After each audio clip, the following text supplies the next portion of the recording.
TV सत्यमेव व्रतम। हिंगोली जिल्ह्यात 2 तारखेला मोठ्या प्रमाणावर अतिवृष्टी झाली। या अतिवृष्टीमुळे पिकांचे अतोनात नुकसान झाले।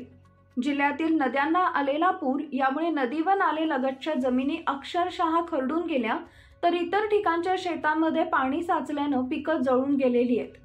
अशा परिस्थितीत नुकसानग्रस्त शेतकऱ्यांना सरसकट 50,000 रुपये हेक्टरी मदत तातडीने जाहीर करावी व पीक विम्यासाठी 72 तासाची अट शिथिल करावी अशी मागणी राष्ट्रवादी काँग्रेस पक्ष अजित पवार गटाचे नेते मतीन कांबळे व कळमनुरी येथील राष्ट्रवादी काँग्रेस पक्षाच्या पदाधिकारी व कार्यकर्त्यांनी विभागीय आयुक्त यांना निवेदनाद्वारे केली। हिंगोली जिल्ह्यातील नुकसानग्रस्त भागाची पाहणी करण्यासाठी विभागीय आयुक्त हिंगोली जिल्हाधिकारी यांनी दौरा केला।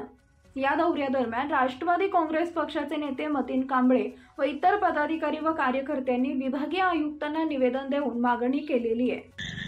आज कळमनुरी तालुका येथे डोंगरगाव पूल, कानेगाव वगैरे इतर ठिकाणी राष्ट्रवादी काँग्रेस पक्षातर्फे अतिवृष्टी जिथे जास्त झालेले आहे तिथे भेट देण्यात आली, पाहणी करण्यात आली।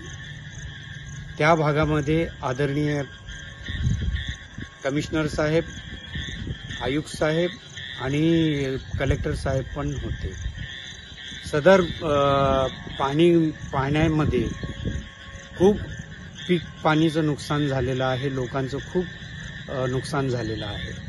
आमच्या पक्षातर्फे आम्ही मागणी केलेली आहे की या नुकसानग्रस्त अतिवृष्टी ज्यांच्या जास्त नुकसान झालेलं आहे अशा शेतकऱ्यांना तुरंत 50,000 रुपये देण्यात यावे आणि पीक विमाचं जे 72 तासाचा जे कार्यकाळ आहे ते थोडंसं रद्द करावा।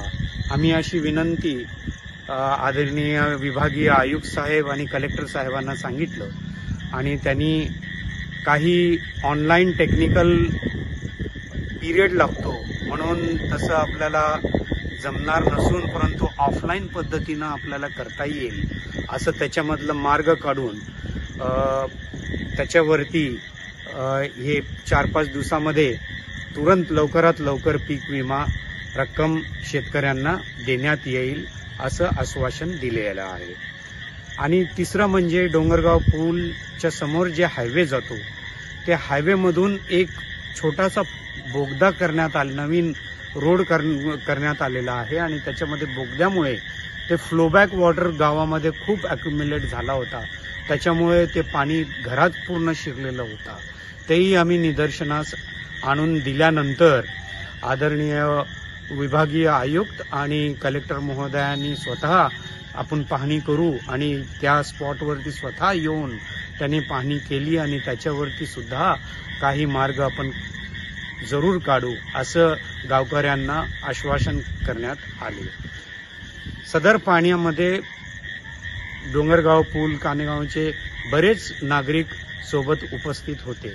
राष्ट्रवादी काँग्रेस पार्टीचे पदाधिकारी, तालुका अध्यक्ष, सगळे कार्यकर्ते, प्रमुख कार्यकर्ते हे आमच्या सोबत होते आणि कमिशनर साहेब आणि कलेक्टर साहेब आमच्या मागणीला मान्य दिल्याबद्दल आम्ही त्यांची बधाई देतो, त्यांना अभिनंदन करतो। धन्यवाद।